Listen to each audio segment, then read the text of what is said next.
এই মুহূর্তে আমরা দাঁড়িয়ে আছি ঠাকুরনগর ঠাকুরবাড়িতে, আর এই মন্দিরেই পুজো দিয়ে শান্তনু ঠাকুর তার যাত্রা শুরু করলেন নমিনেশন জমা দেওয়ার জন্য। প্রচুর মানুষ, কিন্তু প্রচুর সমর্থকরা তার সঙ্গে যাচ্ছেন বারাসাতে ডিএম অফিসে নমিনেশন দেওয়ার জন্য।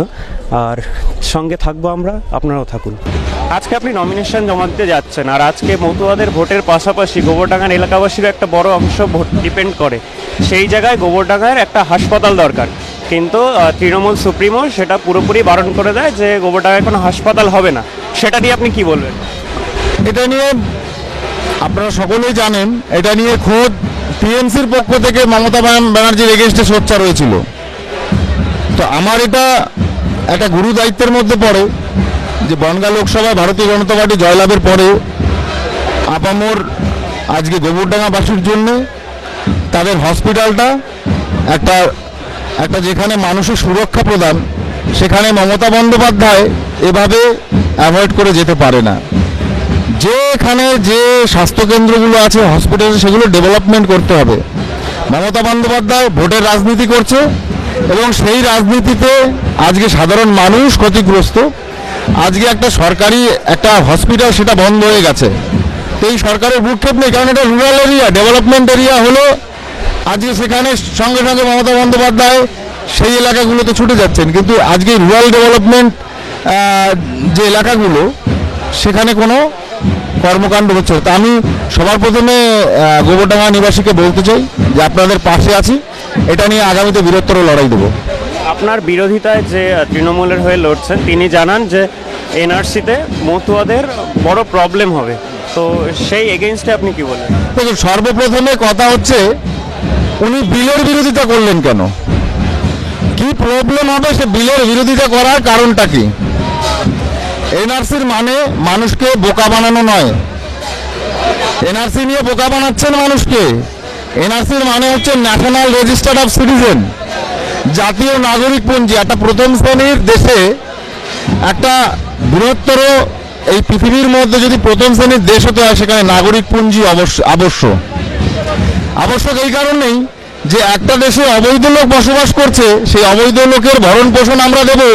আমাদের কি মনে হয় আমরা অশিক্ষিত? আর টিএমসি সেটা নিয়ে রাজনীতি করে যাবে?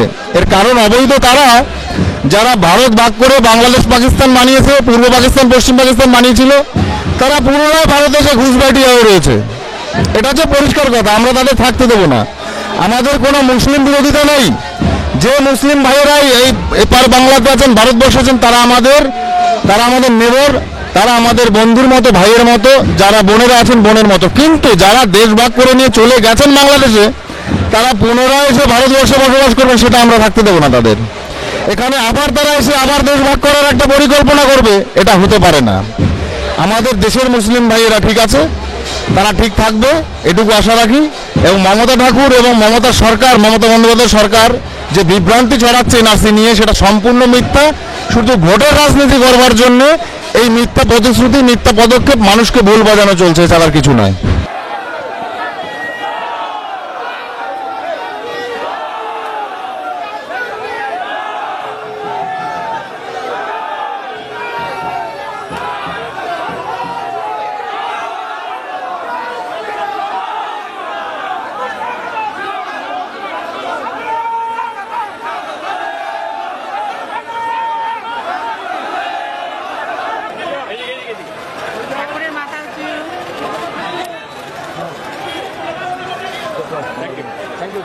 আপনি সিটিজেনশিপ অ্যামেন্ডমেন্ট বিলটা পড়েই দেখেননি, সেটা কি আছে না আছে আপনি জানেন? মমতাবালা ঠাকুরের আসলে মনে ভয় ঢুকেছে যে এবারই ওনার পতন মানে নিশ্চিত। তো সেই ভয়তে মমতাবালা ঠাকুর এখন মতুয়াদের এবং সমগ্র আপামর জনসাধারণদের একটা সিম্প্যাথি নিতে চাইছে, ঠিক আছে? তো সেখানে মমতা ঠাকুর কি আদৌ জানেন যে উনি বিলের বিরোধিতা কেন করেছেন? আমি উল্টে ওনাকে প্রশ্ন রাখলাম যে উদ্বাস্তু বিল, সেই উদ্বাস্তু বিলের বিরোধিতা করে কেন স্বাক্ষর করেছেন উনি? এই প্রশ্নটা আমি মমতা ঠাকুরের কাছে রাখলাম। সিটিজেনশিপ অ্যামেন্ডমেন্ট বিল যেটা হয়েছে সেটা রাজ্য সরকার রাজ্যসভা থেকে বিরোধিতা করেছে। আগে বিল পাশ করাক, তারপরে ওদের সব গল্প শুনবো। আগে মতুয়ারা এবং সমগ্র আপামর উদ্বাস্তুরা ঠিক আছে, আপনি যে কোশ্চেন করেছেন সেই প্রশ্নে সবার আগে এই জবাবটা আসে যে মতুয়ারা এবং আপামর উদ্বাস্তুরা, ঠিক আছে, আগে নাগরিকত্ব পাপ, তারপরে আমি মমতা ঠাকুর এবং ওনার দলের সমস্ত কথা দেখবো কি বলেন ওনারা। এনআরসি-কে সমর্থন করেন আপনি? এনআরসি অবভিয়াসলি এনআরসিকে সমর্থন করতে হবে। একটা ফার্স্ট ওয়ার্ল্ড কান্ট্রিতে, আমি বলে দিই শুনুন, একটা ফার্স্ট ওয়ার্ল্ড কান্ট্রিতে যদি এনআরসির তালিকায় মানুষদের না আনা হয় তাহলে সেটা কোনোদিনও প্রগতিশীল একটা দেশ হতে পারে না। আপনারা ফার্স্ট ওয়ার্ল্ড কান্ট্রি দেখুন, প্রত্যেকটা জনতা, প্রত্যেকটা মানুষের মাথাপিছু গণনা আছে। এদেশে অবৈধ লোকেরা ঢুকে বসেছে যারা এদেশে অ্যাকচুয়ালি থাকতে পারে না। আমরা জানি মমতা ঠাকুর কি বলতে চাইছে। 15 নম্বর কলমে যেটা দেওয়া আছে যে ভারতবর্ষের প্রত্যেকজন সিটিজেনের, নাগরিকের ভোট দেওয়ার অধিকার আছে। তো সেখান থেকে বিচার করতে গেলে আদৌ প্রথমে বলতে হবে নাগরিক কারা। যারা ঘুষবাইটিয়া, যারা দেশকে ভাগ করে নিয়ে চলে গেছে, তারা এদেশের নাগরিক নয়। অতএব আমি মনে করি ভারতবর্ষের 72 বছরের সেরা পদক্ষেপ মাননীয় প্রধানমন্ত্রী নিয়েছেন এবং ওনার এই পদক্ষেপকে আমি স্বাগতম জানাই এবং ওনাকে শতবার নমস্কার করি, কারণ এই পদক্ষেপ আজ অব্দি কেউ নেয়নি। এটা মোদির কাজ নয়, এনআরসি সুপ্রিম কোর্টের নির্দেশ হচ্ছে, এটা মোদির কাজ নয়। আপনি কেন প্রধানমন্ত্রীকে ক্রেডিট দিচ্ছেন? অবভিয়াসলি প্রধানমন্ত্রী যখন লোকসভাতে যখন পাশ হয়েছে, প্রধানমন্ত্রী ক্রেডিট দেবো না? না, সুপ্রিম কোর্টের নির্দেশ। হ্যাঁ, অবশ্যই সুপ্রিম কোর্ট আছে, কিন্তু লোকসভায় পাশ করিয়েছে কারা? প্রধানমন্ত্রী এনেছেন। কংগ্রেস আমলে। কোনটা কংগ্রেস আমলে? পাশটা করিয়েছে কি সেটা তো দেখবেন আপনারা লোকসভাতে।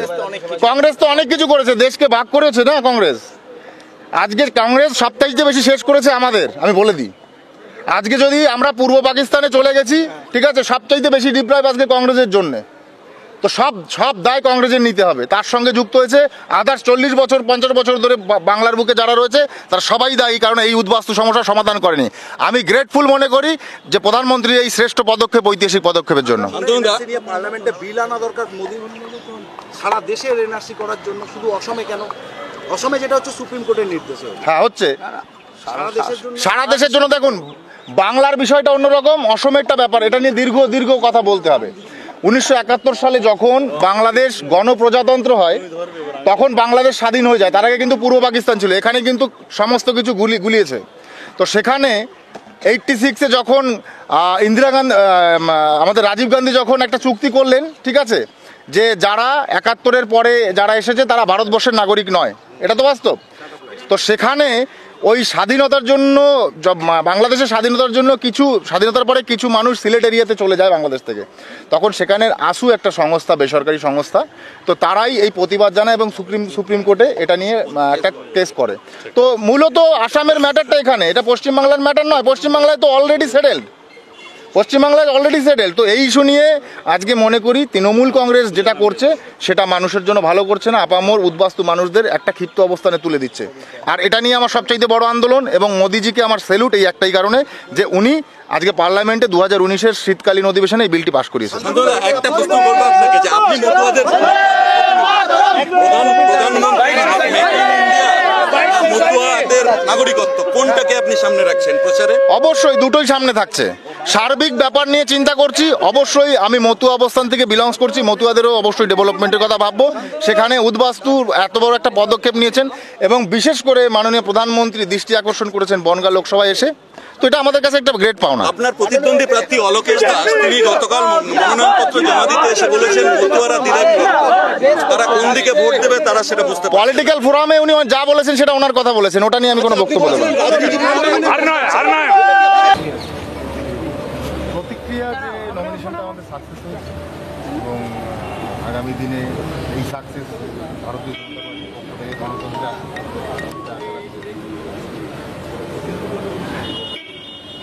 বিরোধীরা এবার দাঁড়াতেই পারবে। যা পরিস্থিতি হয়েছে, বিরোধী বলতে কেউ থাকবেই না, এমন পরিস্থিতি হচ্ছে। আজকে তো যে পরিমাণে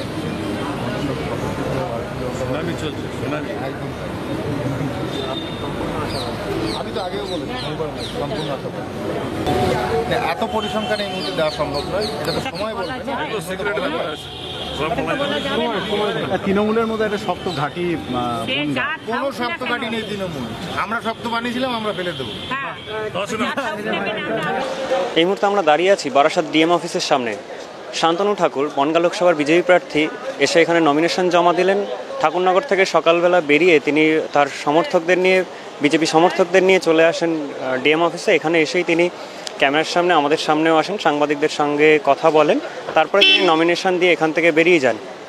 এরপরেই দেখা যাক যে ভবিষ্যৎটা ঠিক কী হতে চলেছে। ক্যামেরায় শুভজিতের সঙ্গে সুপ্রভাতের রিপোর্ট।